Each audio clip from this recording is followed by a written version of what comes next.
예배하는 모든 심령들의 우리 주님이 주신 놀라운 은혜와 평강이 가득한 복된 예배 되기를 주님의 이름으로 간절히 축원을 드립니다. 감사의 계절, 특별히 지난 주간 우리가 추수감사주의를 지키고 하나님께 진심 어린 감사를 올려드렸습니다. 100일 동안 감사 노트를 잘 적어서 영성 훈련 속에 여러분들의 영이 자라고 그 귀한 노트들을 전시를 해놓았습니다. 진정한 감사를 추수감사주의를 통해 하나님께 올린, 또 감사 노트를 통해 영성 훈련을 통해 여러분의 감사에 영혼이 자라난 모든 심령들을 위해 하나님이 채워주신 놀라운 축복이 가득하기를 주님의 이름으로 간절히 축원을 드립니다. 우리가 지난 주간에 주일에 하나님께 감사할 이유에 대해서 함께 말씀을 나누었습니다. 우리 하나님, 위대하신 하나님, 창조주 하나님, 그리고 연약한 우리들, 미약한 우리들 감히 이렇게 비견할 수 없는 권위의 하나님이신데, 그 하나님께서 선하시고 인자하셔서 사랑이 많으셔서 우리들을 사랑해 주신 그 사랑받은 것 기억하고 감사해야 된다. 그 선하시고 인자하심이 영원함을 감사해야 된다. 그 사랑은 어떤 사랑이냐? 나를 끝까지 버리지 않고 나의 죄에도 내가 하나님을 등졌음에도 불구하고 나를 버리지 않고 끝까지 참아주시고 기다려주신 그 사랑, 그리고 구원을, 영원한 생명을 선물로 주신, 그래서 독생자 외아들을 우리에게 보내주신 그 희생의 선물을 주신 하나님, 그 사랑에 감사해야 되고, 우리를 자녀 삼아주셔서 돌보시고 인도하시고 마치 목자가 양을 돌보는 것처럼 우리를 섬세히 돌봐주신, 그리고 인도해 주신 그 사랑에 감사하는 것, 그것이 마땅한 우리의 모습이고 그 안에 하나님의 축복의 모습이 있다라는 걸 함께 나누고 감사에 대해서 다시 한번 생각하고 하나님께 진심 어린 감사의 제단을 쌓았습니다. 정말로 진심 어린 감사의 제단, 하나님이 복 주시고 풍성히 채워주실 줄 믿습니다. 그 믿음이 있는 자들은 그대로 이루어질 줄 믿습니다. 그런데 어제 새벽 기도를 제가 인도하면서 시편, 요즘 순서대로 이제 한 장 한 장씩 성경을 읽지 않습니까? 시편 95편 차례가 되어서 95편 말씀을 묵상하는데 똑같은 고백이 있습니다. 시편 136편 지난주 본문 말씀과 같은 하나님께 감사한다. 하나님의 인자하심, 선하심에 감사한다. 특별히 그 위대하신 하나님께 무릎을 꿇고 감사해야 된다. 시편 95편 2절 말씀 한번 읽어볼까요? 우리가 감사함으로 그 앞에 나아가며 시를 지어 즐거이 그를 노래하자. 예, 우리가 감사함으로 하나님 앞에 나아가야 되고 시를 지어 그를 찬양해야 돼. 그런 모습을 가져야지 마땅하다. 그 하나님, 위대하신 하나님, 창조주 하나님, 우리의 생명의 근원 되신 하나님, 그 하나님께 감사함으로 나아가야 되고 시를 지어 찬미의 노래를 불러야 마땅하다라고 합니다.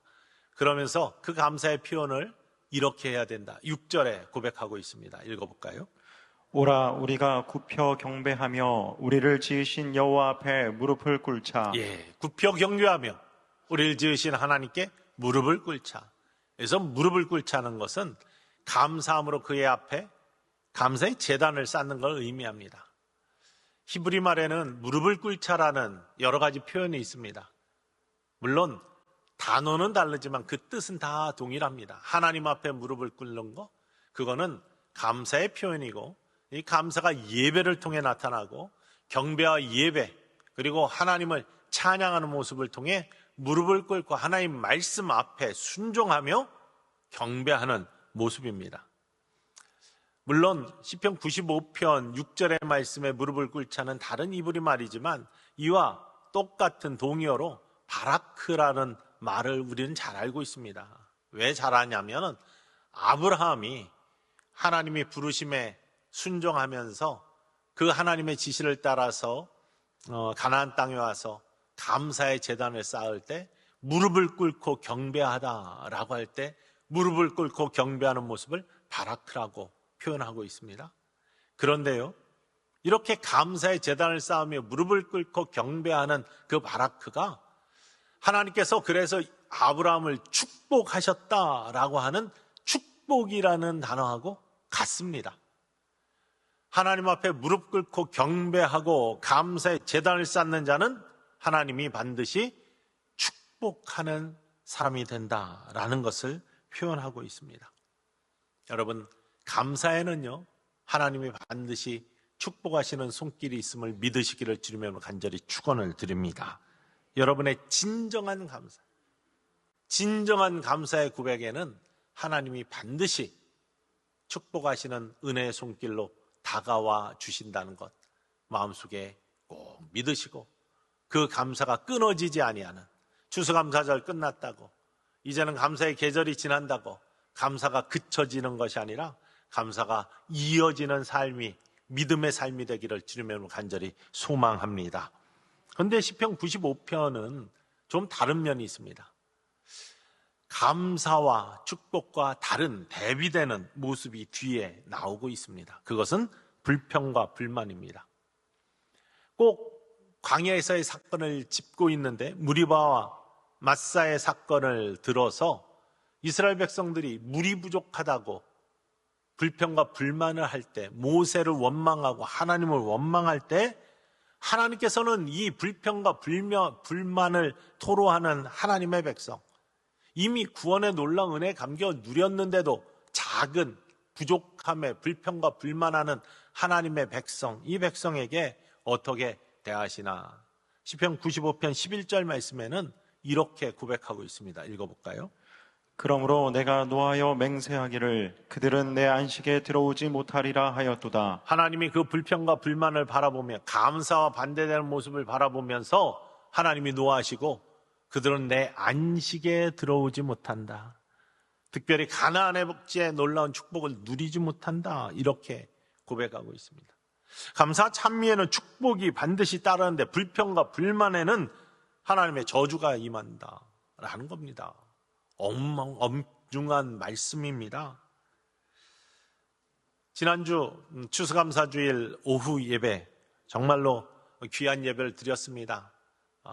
감사의 찬양의 예배를 드렸는데, 음악 예배를 드렸는데, 우리 로장상불, 또 히엘 중창단, 샬롬 핸드벨 콰이어, 기도원 중창단, 하늘소리 합창단, 또 셀라 중창단, 귀한 우리 음악 사역하는 우리 교회 사역팀들이 하나님을 찬양하고 감사의 예배를 하나님 앞에 음악으로 드렸습니다. 얼마나 감동적이었고 또 수준 높은 찬양을 하나님께 드려서 하나님이 참 기뻐하신 줄 믿습니다. 섬기시는 모든 섬김의 손길들 위에, 그리고 그들이 찬양하는 모든 고백 위에 하나님의 넘치는 축복이 늘 함께 하시기를 주님으로 간절히 축원을 드립니다. 음악의 순서가 있었기 때문에 말씀을 아주 짧게 해야 됐습니다.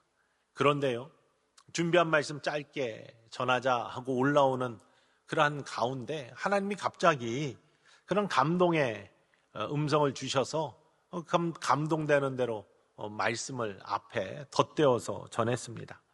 예전에 있었는데 지금은 없는 것 중에 짧은 찬양들이 있습니다. 간단한 찬송들. 요즘에는요, 찬양이 굉장히 이게 장황하고 깁니다. 가사도 길고요. 물론 가사 내용도 좋고 의미도 있고 은혜도 됩니다. 음악도 굉장히 화려합니다. 예전처럼 단순하지 않습니다. 예전에는요, 예수님 찬양, 예수님 찬양, 아주 단순합니다. 내게 강 같은 평화, 반복되는 가사가 많아요.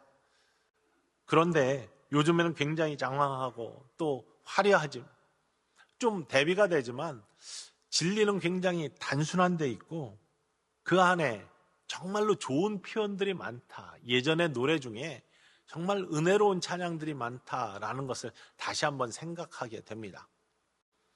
그 중에서도 특히 감사라는 노래가 떠오르면서 감사, 감사, 아침에도 감사, 한낮에도 감사, 감사, 감사, 저녁에도 감사, 그런데 이 다음에 계속 가사가 반복되거든요. 감사 다음에는 찬양, 찬양 다음에는 기도.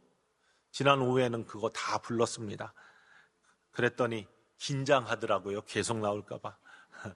그런데 이 간단한 가사가 있는 이 찬양 속에 굉장한 의미가 담겨 있고요. 하나님의 축복의 메시지가 담겨 있다라는 것을 깨닫게 됩니다. 특별히 이런 찬양의 가사들을 생각해 보면 뭐 이런 가사들은 없습니다. 내게 강 같은 불평, 내게 강 같은 불평, 이런 거 없잖아요. 내게 샘 솟는 정죄, 내게 샘 솟는 정죄, 이런 거 없잖아요. 그러니까 하나님이 싫어하시는 것과 하나님이 기뻐하시는 것들을 분명하게 알고 고백하는 찬양들입니다. 감사, 찬양, 기도, 하나님이 기뻐하시는 것, 불평, 불만, 정죄, 비난, 하나님이 싫어하시는 것. 특별히 구원의 강을 넘어 구원의 감격 속에 비록 그곳이 광야 같은 어려움이 잠시 닥칠지라도 또 다른 가나안 복지, 영원한 생명을 꿈꾸며 그 길을 가고 있는 우리의 인생, 늘 감사와 찬양과 하나님 앞에 기쁨의 예배를 드려야 되는데 그것이 없다면 하나님이 그 모습을 바라보면서 얼마나 안타까워 하실까. 감사 찬미에는 축복과 회복과 기적이 따라오는데 불평과 불만 속에서 특별히 어제 함께 나눈 시편 95편의 말씀에는 마사 무리바를 지적하거든요. 물이 없다고, 잠시 목마르다고, 모세를 원망하고 하나님을 원망했던 그 원망, 이들은 그냥 잠시 목마른 그런 것들 이루어진 상황에 하나님을 향한 믿음이 흔들려 버렸다는 거예요. 이미 그들은 애굽에서 중한 노동 때문에 괴로워하던 그 부르짖음을 하나님이 들어주시고 그들을 출애굽시켜 주셨습니다. 바로가 끈질기게 그들을 놔주지 않자 하나님께서는 10가지 재앙, 그 중에서도 장자를 치시는 재앙을 주셨는데 이스라엘 백성, 하나님의 백성은 어린 양의 피를 문설주와 문방에 발라 죽음의 사자가 그들을 뛰어넘게 하는 구원의 감격을 이루었단 말이죠. 홍해가 앞에 막혀 있는데 하나님의 은혜로 홍해가 갈라지는 기적을 체험하고 구원의 감격 가운데 지금 그 길을 가고 있습니다. 그런데 잠시 어려움, 잠시의 목마름을 하나님 앞에 원망하고 모세를 원망하는 것으로 다 날려버렸습니다. 그러니 하나님께서 너는 나의 안식에 들어오지 못해 라고 말씀하시는 겁니다. 우리는 어떤 삶을 살고 있습니까? 정말 우리의 삶에 이런 감사가 이어지고 있습니까? 그러면서 생각해 보니까 이런 것들이 생각이 나는 거예요. 만약에 뭐 그런 일이 일어나고 있지는 않지만 교회에 이렇게 왔는데 어디에 좀 더러운 것들이 있어요. 우리가 뭐 청소도 깨끗이 하고 다 관리도 잘하고 그럽니다. 그런데 뭐가 보이는 게 있어요. 그러면 내가 할 수 있는 일이면 그냥 그거 치우면 되잖아요. 그리고 하나님께서 내게 이렇게 섬길 수 있는 기회를 주셔서 참 감사합니다. 감사의 마음을 가지면 됩니다. 근데 그거 보고 그냥 지나가가지고 다른 사람들한테 이 교회가 더럽게 지저분해, 불평과 불만이 그 마음속에 어둠이 있으면 그렇게 나오는 거죠. 자기가 할 수 있는 걸 못하고 할 수 없는 일이 있으면 우리 교회 사무실 와가지고 참 거기에 문제가 있습니다. 혹시 도움의 손길이 필요하면 말씀하시면 우리 속회원, 우리 선교회와 같이 와가지고 한번 섬기겠습니다. 이렇게 말해주면 되는데 그거 가지고 나가서 수근수근거리고 비난하고 비판하고 이렇게 되면은 어떤 모습을 하나님께서 참 기뻐하실까? 어떤 모습을 하나님은 칭찬하실까? 우리 예배를 드리러 차를 갖고 왔습니다. 복잡합니다. 주차가 엉망이야. 이렇게 불평과 불만을 하는 거 하고 꽉 찼구나. 내가 좀 일찍 와가지고 우리 유성고등학교 운동장도 주일날 우리 파킹랏으로 쓴다고 했는데 유성고등학교에 가서 딱 파킹을 해놓고 교회가 참 부흥되어서 차댈 곳이 없어서 하나님 참 감사합니다. 내 두 다리로 이렇게 걸어올 수 있게, 유성고등학교에 또 똑같거든요, 거리가. 걸어올 수 있게 해주셔서 참 감사합니다. 건강 주셔서. 이러면 하나님께서 어떤 입술을 축복하시고 어떤 입술을 사랑해 주실 건가. 오늘 본문 말씀은요, 감사가 있는 사도 바울의 모습, 그 속에 하나님께서 주신 축복과 회복의 놀라운 역사를 고백하고 있습니다.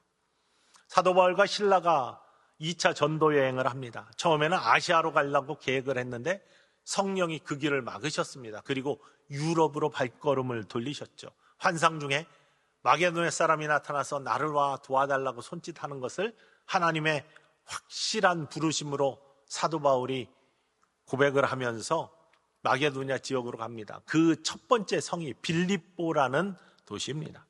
이 빌립보에 갔을 때 하나님은 만남의 축복을 주셔서 자주양사 루디아를 만나 그에게 복음을 전파하고 그의 가족이 모두 세례를 받고, 루디아가 그의 집을 열어가지고 전도의 전초 기지, 교회가 되게 만들었습니다. 그리고 사도 바울이 그곳에 머물면서 빌립보 전도를 계속 하러 다닙니다. 전도하러 나갈 때 그곳에 한 여인이 있었는데, 여종이 있었는데 귀신 들려 점치는 여종이었습니다. 주인이 물론 그를 관리합니다. 귀신 들렸기 때문에 점을 치고 그 여종이 점쳐서 얻는 돈을 주인이 차지하는 것이죠. 그런데 사도 바울과 실라가 나가서 전도만 하려고 하면은 이 빌립보 성에서 이 여인이 쫓아가지고 저 사람들은 하나님의 위대한 하나님의 종인데 구원의 길을 전파하는 사람이다 라고 하면서 쫓아다니면서 그렇게 이야기를 하는 거예요. 그러니 계속해서 며칠을 계속 그렇게 다니니까 사도 바울이 마음이 안 좋아요. 사랑의 마음이 들어요. 안타까운 마음이 들어요. 저 여종의 귀신을 쫓아내줘야 되겠다. 그래서 하루 또 쫓아올 때 예수 이름에는 능력이 있잖아요. 예수 이름에는 권위가 있잖아요. 사도 바울이 주 예수 그리스도의 이름으로 명하노니 귀신은 그에게서 나갈지어다 라고 선포했습니다. 그때 귀신이 그 여인에게서 즉시 나갔습니다. 여러분 마음에 어두움이 있습니까? 괴로움이 있습니까? 꽉 얽매어진 죄의 짐이 있습니까? 아니면 시달리고 있는 문제가 있습니까? 꽉 막혀져 있는 답답한 어두운 권세의 매임이 이 여종을 메고 있는 귀신 같은 그러한 모습으로 여러분을 옥죄이고 있습니까? 선포하십시오. 예수 이름에는 능력이 있습니다. 예수 이름에는 회복이 있습니다. 예수 이름에는 구원이 있습니다. 주 예수 그리스도의 이름으로 명하노니 어두움은 물러갈지어다. 어두운 권세는 물러갈지어다. 예수 그리스도의 이름으로 선포하십시오. 그 예수 그리스도의 이름에 귀한 능력이 여러분의 삶에서 나타날 줄 믿으시기를 원합니다. 믿는 대로 될 줄 믿습니다. 이러한 모습으로 사도 바울이 이 여종의 귀신을 내어 쫓았습니다. 가장 손해가 누가 봅니까? 주인이 봅니다. 더 이상 소득을 얻을 통로가 막힌 겁니다. 이 주인이 화가 나서 사도 바울과 실라를 데리고 사람들 앞을 가고 또 이 관하로 끌고 가가지고 이 사람들이 성을 요란하게 합니다. 우리들이 받아들일 수 없는 그런 가르침을 가르쳐서 이 성에 있는 사람들을 다 혼란스럽게 만들고 요란하게 만들고 있습니다. 관리는 기득권이 있는 사람들, 그 성의 사람들 이야기를 듣고 이방인인 사도 바울과 실라를 매를 쳐가지고 감옥에 갇히게 하는 겁니다. 사도 바울과 신라의 입장에 얼마나 억울한 옥에 갇힌 사건입니까? 왜 억울하냐? 하나님께서 인도하셔서 빌립보로 왔잖아요. 아시아로 전도하고 싶었는데 하나님께서 거기 아니야, 여기로 가. 그래서 여기까지 왔는데, 그리고 또 와가지고는 놀라운 은혜를 주셔서 루디아를 만나고 전도할 기회를 주셔서 전도하라고 해서 이렇게 하면 하나님 형통하게 하신 놀라운 형통함에 형통함을 더하셔서 수많은 사람들이 구원받고 하나님의 사람들로 빌립보 교회 교회가 잘 설 수 있도록 그렇게 나를 도우셔야지. 여기에 매맞고 감옥에 갇혀있는 이 철학한 우리의 신세는 뭡니까? 아니, 불평과 불만이 나올 만한 그러한 상황입니다. 이 상황만 놓고 보면 굉장히 억울하고 불평과 불만이 나올 수 있는 그러한 상황입니다. 그런데요, 사도 바울과 실라는 그렇지 않았습니다.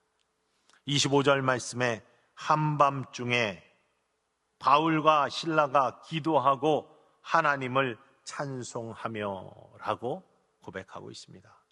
오늘 본문의 첫 시작의 말씀입니다. 찬송과 기도가 나오려고 하면요, 우리의 심령 속에 감사가 없으면 나올 수가 없습니다. 이 감사는 믿음이 없으면 그런 마음이 들 수가 없습니다. 여러분, 사도 바울과 실라는요, 어떤 상황 속에서도 믿음이 흔들리지 않았다는 거예요.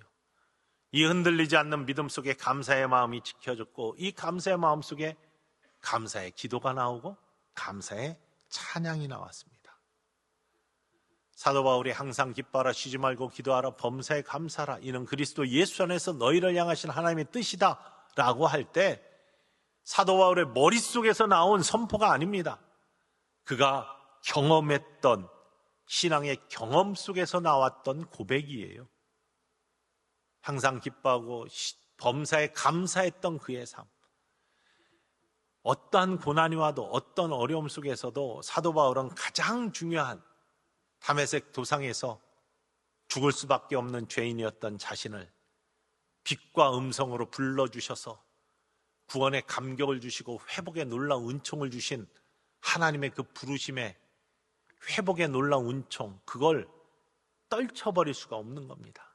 구원의 감격 속에 있는 자들은요, 작은 고난, 작은 신음에 흔들리지 않습니다. 감사가 그치지 않습니다. 감사의 능력을 압니다. 그래서 감사의 기도를 하게 되고 감사의 찬양을 하게 됩니다. 이 감사 속에 축복이 있고요, 감사의 축복 속에 회복의 놀라운 역사가 나타난다는 사실입니다. 죄송합니다. 이 감사는요, 우리 신앙의 사람뿐만 아니라 세상 속에서도 감사의 유익이 너무 크기 때문에 감사를 연구하는 사람들이 참 많습니다. 감사를 연구하는 사람들이, 학자들이 내어놓은 그러한 이론들을 보면은 똑같이 감사를 표현하거나 감사를 받을 때 우리 뇌에서는 신경 전달 물질들이 분비가 되는데 도파민과 세로토닌 같은 물질들이 분비가 된다. 이 도파민, 세로토닌 같은 것은 우리를 기분을 좋게 만들고 또한 행복을 가져오는 그런 물질들인데 그런 것들이 풍성히 분비된다는 겁니다. 이런 연구들을 기초로 해가지고 미 연방 보건국하고 학자들이 모여서 감사가 주는 유익을 4가지 유형으로 분리한 것이 있습니다. 4개 분야에서 첫 번째는 개인적인 유익, 감정의 유익을 뭐라고 정리했냐면, 감사를 할 때, 감사를 받을 때 우리의 감정은요, 낙관적이 되고 긍정적인 되는 그런 낙관과 긍정이 증진되는 그러한 효과가 있다. 그리고 스트레스가 확고하게 감소되는 모습을 갖는다. 그래서 감사는 우리의 감정을 기분 좋게 행복하게 만드는 풍성함을 가져온다.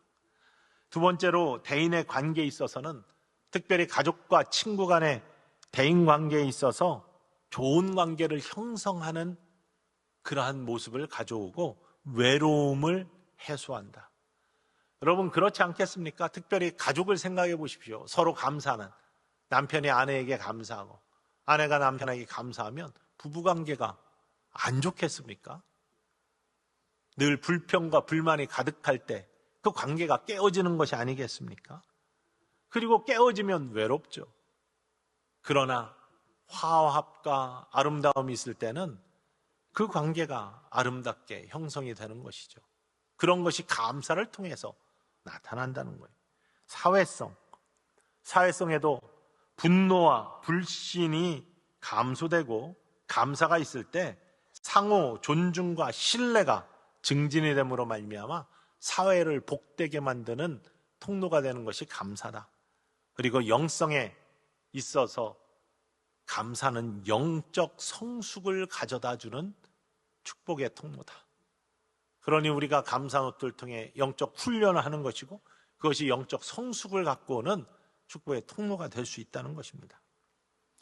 미국에 가장 잘 알려진 영향력 있는 인물 중에 여성으로서 오프라 윈프리를 빼놓을 수가 없습니다. 그녀는 가난한 어린 시절을 보냈고 또 불행한 어린 시절을 보냈습니다. 그렇지만 지금은 최고의 스타가 되었고 최고의 영향력 있는 인물이 되었고 최고의 부를 축적한 사람이기도 합니다. 어떻게 그의 인생이 이렇게 역전이 되었고 놀라운 인생으로 변화될 수 있었을까?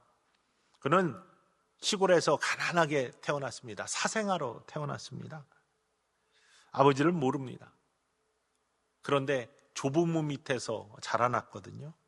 그러면서도 굉장한 가난에 시달리며 힘들어했습니다. 9살 때 불행하게도 삼촌한테 처음 성폭행을 당하고요. 친척과 지인들에게 수차례 성폭행을 당하고 14살 때 출산하는 경험을 합니다. 14살 때. 근데 몇 달 만에 태어난 아이가 죽는 슬픔도 함께 경험합니다. 여러분, 14살 나이까지 이런 고통을 당하고 이런 인생을 살았으면 인생 포기할 만 하잖아요. 여러분이 이런 것들을 고통을 당했다면 무슨 소망을 가지고 인생을 꿈꾸겠습니까? 그런데 그의 삶이 변화됐다니까요. 그의 삶이 회복과 축복의 삶으로 바뀌었다니까요. 왜? 그의 고백에 의하면 그가 예수님을 만났기 때문에. 하나님 말씀을 듣고 믿고 그 말씀 속에서 감사가 싹트기 시작했다는 겁니다. 예수를 믿고 구원의 사람이 된 다음에 감사가 싹트기 시작해서 하루에 감사 노트를 썼는데 5개씩만 내 일상에 일어나는 것 중에 감사한 것들을 기록하자 하고 감사 노트를 쓰기 시작했다는 거예요. 그 감사 노트에는 이런 내용들이 담겨 있어요. 눈부시고 파란 하늘을 보게 해주셔서 참 감사합니다. 좋은 책을 읽었는데 그 책을 써준 작가에게 감사합니다. 이 작은 것, 뭐 큰 것만 감사하는 게 아니에요. 물론 주로의 내용이 하나님께 감사하는 거지만 이 작은 것들, 주변에 일어나는 것들 중에 감사의 모습들을 찾아서 쓰기 시작했습니다. 일반적인 모든 세상 속에서도 이 감사의 유익을 얼마나 강하게 강조하고 있는지 알 수 없습니다. 서양 속담에는 이런 속담이 있습니다. 행복은 언제나 감사의 문으로 들어와서 불평의 문으로 나간다. 행복이라는 것은요, 감사의 문으로 들어와서 불평의 문으로 나간답니다. 그러니 감사와 불평, 어떤 걸 해야 행복해지겠습니까? 철학자 아리스토텔레스는요, 행복은 감사하는 사람의 것이다 라고 기록하고 있습니다. 인도의 시성 타고르는 뭐라고 얘기했냐면 감사의 분량이 행복의 분량이다 라고 이야기를 했습니다. 그리고 우리 히틀러와 맞서 싸우다 순교한 보네포 목사님은요, 감사를 어떻게 표현했냐? 감사를 통해 인생은 부요해진다 라고 그렇게 표현했습니다. 오프라 윈프리가 감사 일기를 썼습니다. 감사 노트를 썼습니다. 그리고 하루에 5개씩만 감사하자라는 훈련을 통해 그의 인생이 바뀌기 시작했습니다. 그는 축복의 사람으로 바뀌었습니다. 그의 인생이 회복되었습니다. 걷잡을 수 없는, 정말 회복될 수 없을 것 같은 인생에서 감사를 통해 그에게 축복이 깃들기 시작했어요. 그리고 회복이 깃들기 시작하고 인생의 또 다른 꿈을 꾸기 시작했다는 거예요. 그의 그런 경험은 또 다른 감사를 낳게 되고 많은 사람들에게 자기의 이야기를 통해서 감사하게 하고 감사를 통해 또 다른 축복과 회복을 꿈꾸게 하고 꿈이 없는 인생들에게 꿈꾸게 하는 놀라운 행복 전파자로 영향력을 주고 있다는 사실입니다. 사도 바울도 마찬가지입니다. 오늘 본문에서 사도 바울의 감사의 기도와 감사의 찬미는 또 다른 영혼을 구원하고 또 다른 감사를 낳는 축복의 감사가 이어지는 놀라운 영향력을 발휘하고 있습니다. 25절의 말씀에 사도 바울의 이야기를 이렇게 이야기하죠. 읽어볼까요? 한밤중에 바울과 실라가 기도하고 하나님을 찬송하며 죄수들이 듣더라. 하나님을 찬양하고 하나님께 감사의 기도를 드리는 것을 죄수들이 들었습니다. 죄수들이 듣는다는 것은 주변에서 들었다는 얘기예요. 간수도 함께 듣습니다. 감사의 기도와 감사의 찬송을 듣습니다. 다른 이들이 듣도록 고백하는 겁니다. 감사가 그쳐지지 않는 모습들이 전파되어서 나갑니다. 하나님의 놀라운 축복의 기적이 나타납니다. 큰 지진이 나서 문이 열리고 묶여졌던 것들이 풀려지게 되는 놀라운 은혜가 나타납니다. 여러분의 감사를 통해서 여러분 삶을 묶고 있던, 여러분 삶을 막고 있던 것들이 열려지고 풀려지는 하나님의 축복이 여러분의 삶에 나타나기를 주님의 이름으로 간절히 축원을 드립니다. 감사의 그런 능력이 있습니다. 축복을 가져옵니다. 새로운 기회가 열립니다. 간수가 깜짝 놀라서 다 도망간 줄 알고 칼을 들고 자결하려고 하는데 안에서 소리가 나요. 사도 바울이 그렇게 하지 마세요. 다 우리가 여기 있습니다. 믿음의 사람은 도망가지 않습니다. 믿음의 사람은 당당합니다. 무슨 일이 있다고 기회주의들 자처럼 그런 것들을 회피하는 자가 믿음의 사람이 되어서는 안 됩니다. 믿음이 있다면 모든 염려를 주께 맡기면 주가 돌보신다고 하신 말씀에 의지하면서 여러분 인생의 길을 당당하게 주님과 함께 믿음으로 걸어가시기를 주님의 이름으로 간절히 축원을 드립니다. 그러면서 감사가 끊어지지 아니하면 하나님이 반드시 축복하십니다. 회복시켜 주십니다. 간수가 그렇게 그들에게 두려워 떨며 나와 무릎을 꿇고 선생님이여 우리가 어떻게 해야 구원을 받습니까? 라고 묻습니다. 주 예수를 믿으라. 그리하면 너와 내 집이 구원을 얻으리라. 주 예수를 믿으라. 그리하면 너와 내 집이 구원을 얻으리라. 진리의 말씀이 선포되고 복음이 선포됩니다. 그들이 믿고 그들을 데려다가 매맞은 곳을 닦아주고 다 말씀을 듣고 구원의 세례를 받습니다. 그리고 하나님을 찬양해 감사가 또다시 그 가정에서 이루어지는 놀라운 역사를 바라볼 수 있습니다. 감사가 이어지는 여러분의 삶이 되기를 주님의 이름으로 간절히 축원을 드립니다. 감사가 그쳐지지 아니할 때 축복의 역사가 나타나요. 회복의 역사가 나타납니다. 회복의 능력이 여러분의 삶에서 드러납니다. 오늘 하루 종일 사도 바울의 귀한 감사를 기억하고 모든 시편 기자들이 감사를 하나님 앞에 올려드려야 되는 당위성을 고백하는 이유들을 다시 한번 기억하면서 서로에게 함께 신앙생활을 하게 되어서 얼마나 하나님께 감사한지 모릅니다. 감사를 하나님께 올려드리는 오늘 한날 될 수 있기를, 또한 여러분의 일주일의 삶 속에 늘 감사의 제목들을 기억하면서 하나님께 감사할 수 있는 찬양의 사람들이 모두 될 수 있기를 주님의 이름으로 간절히 축원을 드립니다.